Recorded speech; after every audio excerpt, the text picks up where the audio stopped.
नमस्ते।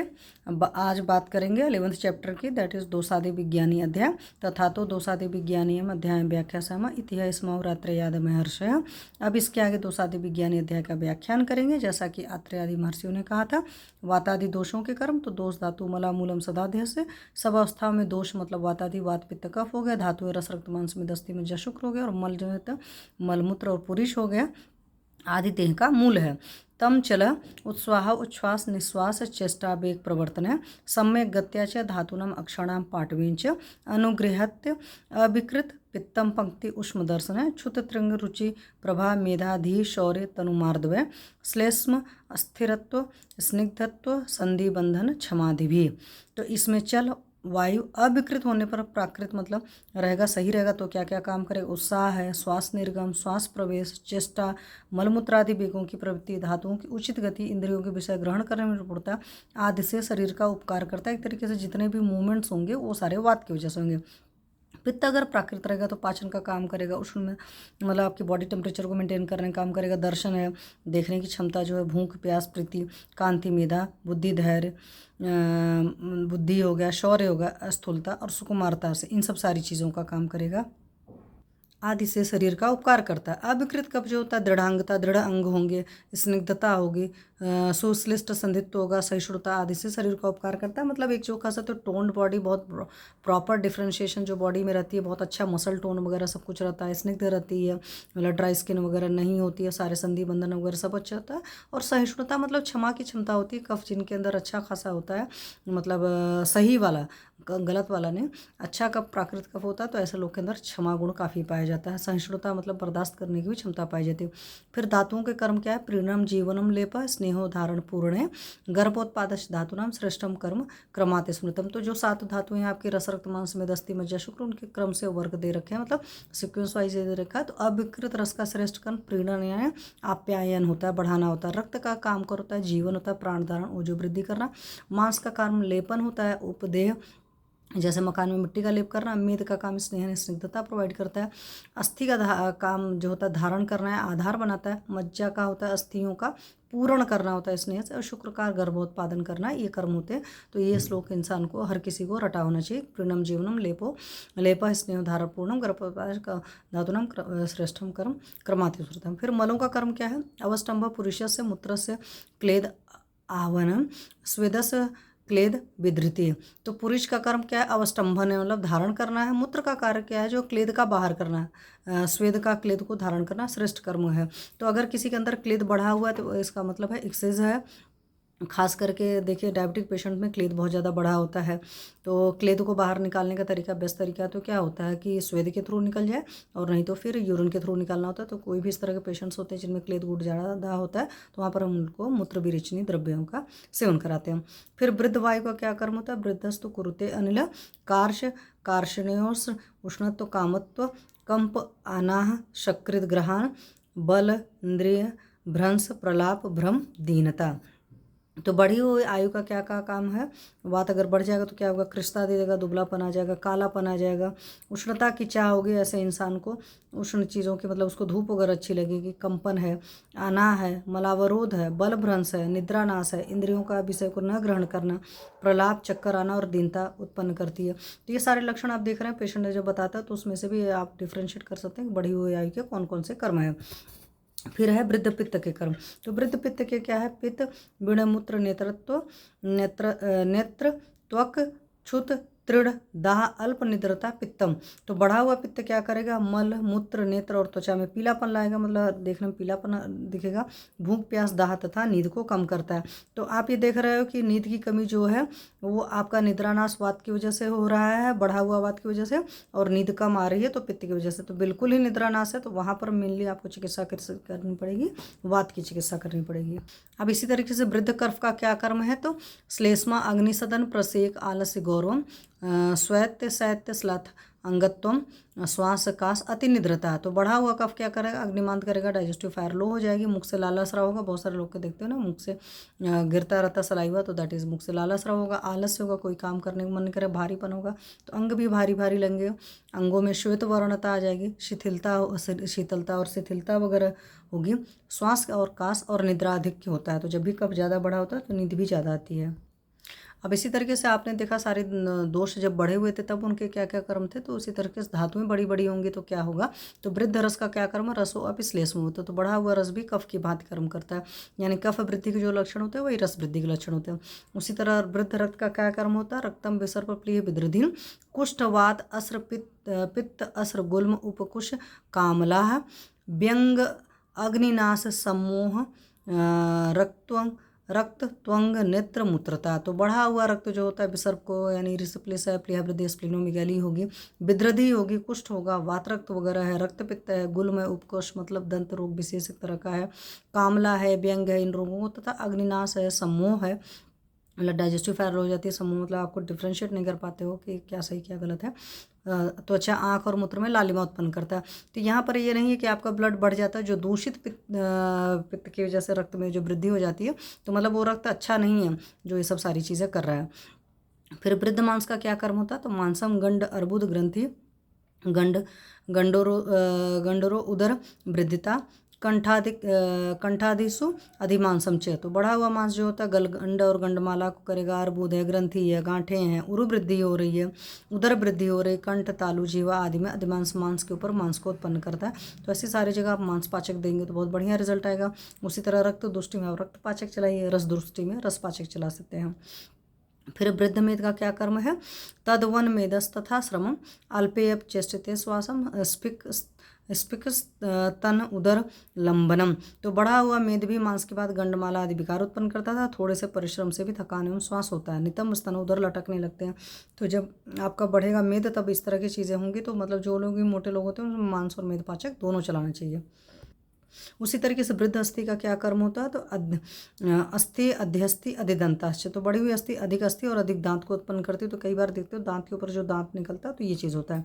फिर वृद्ध मज्जा का क्या कर्म है, मज्जा नेत्रांग गौरव परवसु स्थूल मूलानी कुरियात कृक्षाणी अरुंसी च, तो बढ़ी हुई मज्जा नेत्र और दूसरे अंगों में भारीपन लाती तथा परसंधियों के मूल में स्थूल तथा कष्टसाध फुंसियों को उत्पन्न करती है। तो मज्जा वृद्धि की वजह से ये सब फुंसियाँ होती हैं।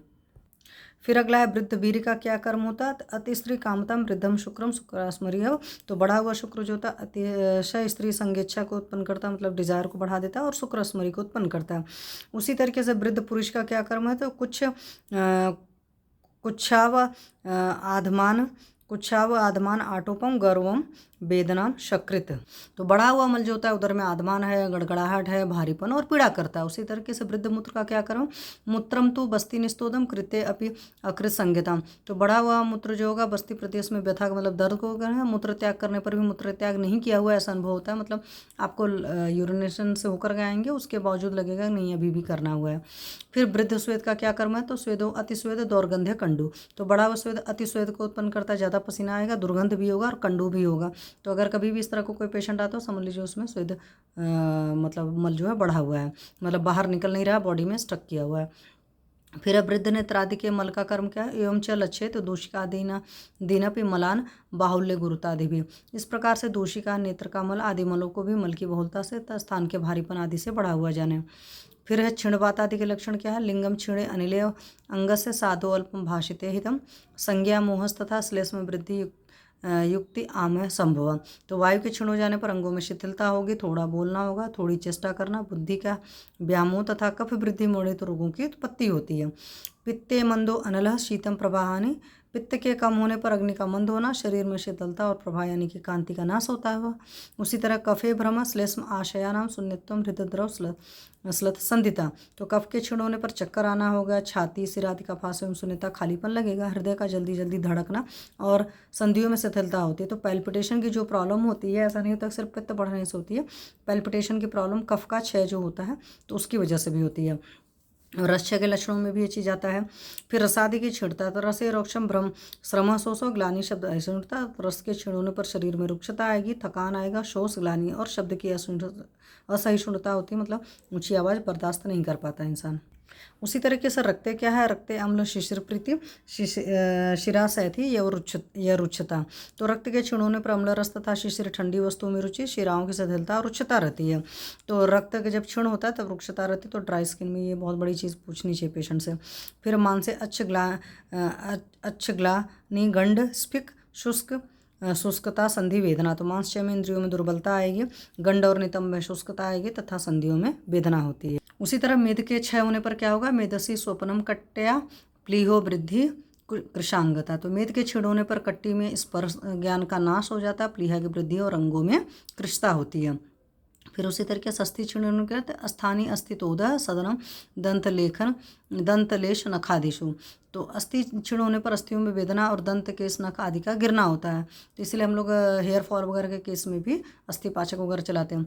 फिर अस्थना मज्जनी सौसर्यम भ्रमस्तिमिर दर्शनम। तो मज्जा के क्षीण होने पर अस्थियों में खोखलापन, चक्कर आना और आंखों के सामने अंधेरा होता है। फिर शुक्रे चिरात प्रसिच्येत शुक्रम शोणितम एवं शोणितम एव वा तोदो अत्यर्थम वृषणयोर मेड्रम धूमाय तीव्च। तो शुक्र के क्षीण होने पर शुक्र का देर से क्षरण होना होता है, शुक्र के साथ होता है उसके स्थान पर रक्त का आना, वृषणुमति से वेदना और मेहन यानी शिश्न में मतलब यूरेथ्रा में जलन होती है। मल की क्षीणता पुरुष वायुरंत्राणी सशब्दों वेस्टेन्यू कुच्छो भ्रमति याति ऊर्ध्वम हृत पार्श्व पीड़नम भृशम। तो मल के क्षीण होने पर वायु शब्द के साथ हाथों को ऐंठती हुई सी उदर में घूमती तथा हृदय और पार्श्व को अतिशय दबाती हुई ऊपर को जाती है। मूत्रे अल्पम मूत्रेत कृच्छाद विवरणम स अश्रमी वा।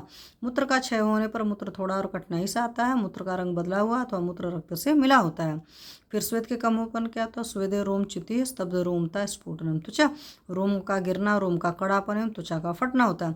फिर घ्राणादि मल की क्षीणता से क्या होता है, मलानाम अति सूक्ष्माणाम दुर्लक्ष्यम लक्षेत क्षयम स्वमलायन संसोष तोद शून्यत लाघवय। नेत्रमल आदि जो अतिशय सूक्ष्म होने से कठिनाई से देखे जाने योग्य हैं, उनके क्षय को, उनके मलायनों के शुष्क होने को तथा उनमें चुभने का सा दर्द, शून्यता और लघुता को देख करके उनका क्षय जाने। फिर है दोषादि की साधारण या क्षय वृत्ति। तो इसमें क्या है, दोषादि की साधारण क्षय वृत्ति। दोषादिनाम यथा स्वम च विद्याद वृत्ति क्षयोभिषक क्षयेण विपरीतानाम गुणानाम वर्धनेन च वृद्धि मलानाम संगाश्च क्षयम चाति विसर्गता। दोष आदि के अपने अपने गुणों से विपरीत गुणों के बढ़ने और क्षय होने से क्रमशः शरीर का दोष आदि की क्षय और वृद्धि जाननी चाहिए। यथा वायु के गुण रुच्छ शीत लघु है, इनसे विपरीत स्निग्ध गुरु उष्ण आदि हैं। शरीर में जब स्नादि गुणों का क्षय हो तब वायु की वृद्धि समझे, और जब स्नादि गुणों की वृद्धि हो तो वायु का क्षय समझना चाहिए। फिर है पूर्वोक्त लक्षणों के अतिरिक्त मलों के बाहर न निकलने से दोष आदि की वृद्धि और मलों के अतिशय बाहर निकलने से भी दोष आदि का क्षय समझे। फिर यह है मलों की क्षीणता को उपद्रव। मल उचित्वाद देह से क्षय वृद्धि हेतु प्रेरणम। मल देह का साथ में है, इसलिए दोष आदि का क्षय इनकी वृद्धि की अपेक्षा अधिक कष्टदायी होता है। फिर दोषों का आश्रय तत्रास्थनी स्थितो वायु पित्तम तो स्वेद रक्तयो श्लेष्मा शेषेषु तेनेषाम आश्रयणामिथ यद एकस्य तदन्य अन्यस्य वर्धन क्षपण औषधम अस्थि मारुतयोर्नवम प्रायो वृद्धिर्तर्षणात् श्लेष्मणा अनुगता तस्मात् संचयस्तद विपर्यात् वायुना अनुगतो अस्माच्च वृद्धि च समुद्भवान् विकारान साधये से शीघ्रम क्रमालंघन बृंघण।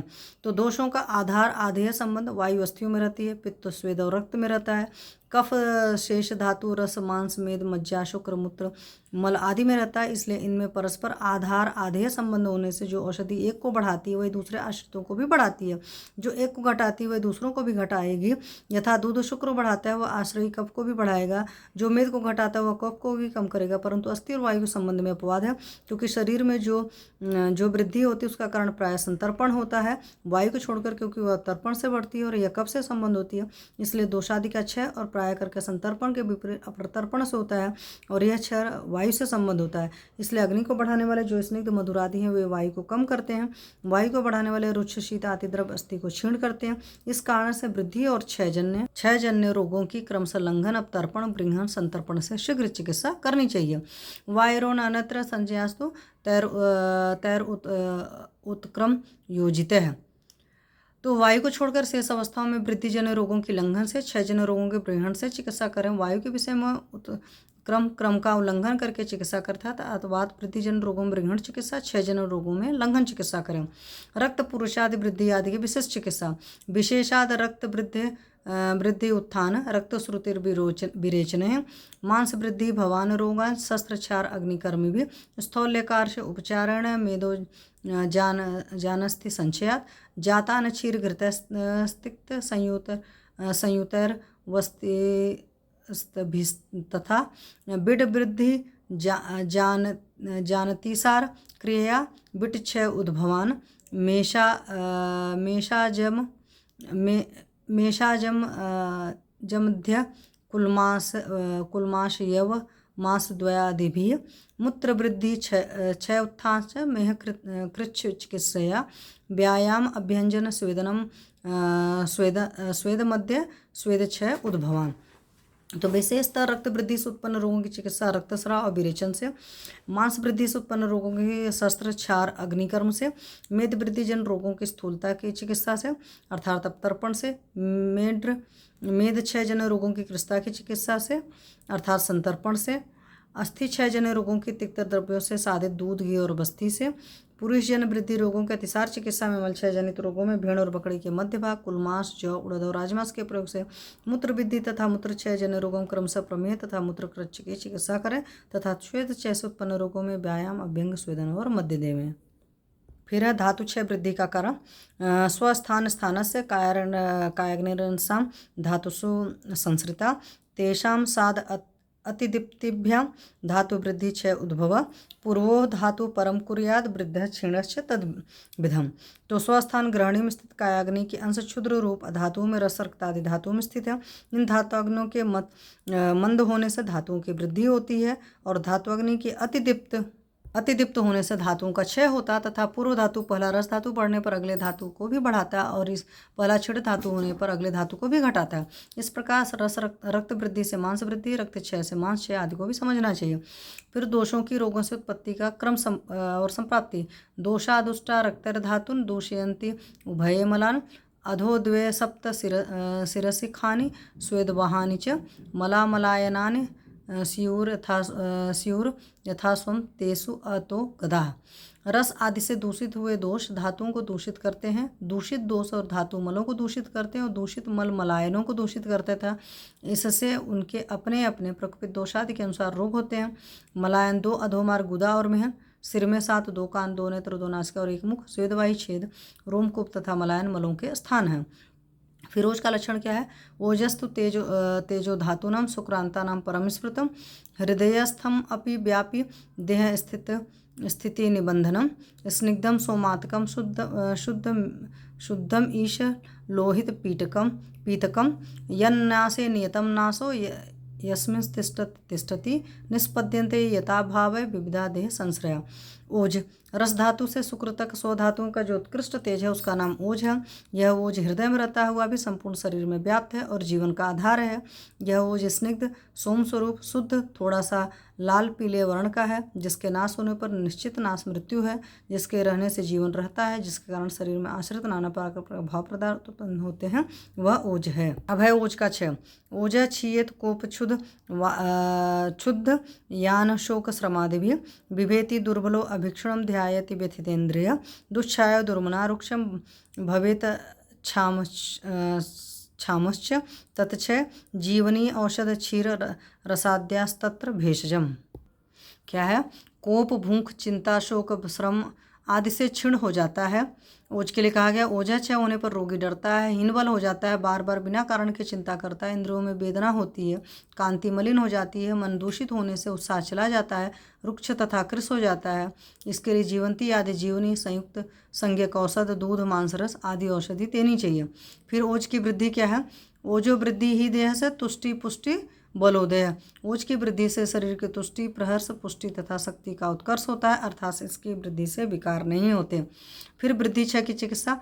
यद्यन्यम द्वेष्टि यद्यपि प्रार्थयेत अविरोधितु तत्त त्यजन समनश्च तो वृद्धि क्षयो जयेत कुर्वते ही रुचिम दोषा विपरीत समानयो वृद्धा क्षीणाश भूयिष्ठम लक्ष्यन्ति बुद्धास्तु न। पुरुष जिस अन्न से द्वेष करता है और जिस अन्न की चाह करता है उस दुष्ट अन्न का त्याग करता हो तथा इच्छित किंतु अविरोधी अर्थात जो अपथ्य न हो ऐसे अन्न को खाता हुआ दोष संबंधित वृद्धि एवं क्षय को जीते। क्योंकि वातादि दोष प्रमाण से अधिक बढ़कर अपने गुणों से विपरीत गुण वाले अन्न में तथा कम हुए दोष अपने समान गुण वाले आहार में रुचि को उत्पन्न करते हैं। ऐसा प्रायः करके होता है, अपंडित मूर्ख इसको नहीं पहचानते। फिर अगला क्या है, दोषों की वृद्धि, क्षय और समता के संक्षिप्त लक्षण। यथा बलम यथा स्वम च दोषा वृद्धि वितंत्वे रूपाणी जहति क्षीणा समा स्वसम स्वम कर्म कुर्वते। बढ़े हुए दोष अपने बल के अनुसार अपने अपने गुण कर्म लक्षणों का विस्तार करते हैं। क्षीण हुए दोष अपने गुणों को छोड़ देते हैं अर्थात वे कम हो जाते हैं। समावस्था के दोष अपना उचित कर्म करते हैं। इनसे दोषों की वृद्धि, क्षय और समावस्था को जाने। फिर क्या है, एव देह से समाविवृद्ध है तयव दोषा विस्मावधाय यस्माद यस्माद ततस्ते यस्माद तस्ते हितचर्या एव क्षयाद वृद्धिरेव रक्षणीया इति श्री वैद्यपति सिंहगुप्त सूनु श्रीमद्भागवत विरचितायां अष्टांग हृदय संहितायां सूत्रस्थाने दोषादि विज्ञानियों नाम एकादशो अध्याय। तो क्या है, जो दोष समानावस्था में शरीर की वृद्धि के कारण होते हैं वे ही दोष विषमावस्था में शरीर के नाश के हेतु होते हैं। इसलिए इन दोषों की दिनचर्या पथ्य आहार विहार द्वारा क्षय एवं वृद्धि से रक्षा करनी चाहिए। इस प्रकार विद्योतनी टीका में सूत्रस्थान में दोषादि विज्ञानी नामक 11वां अध्याय समाप्त हुआ। Thank you.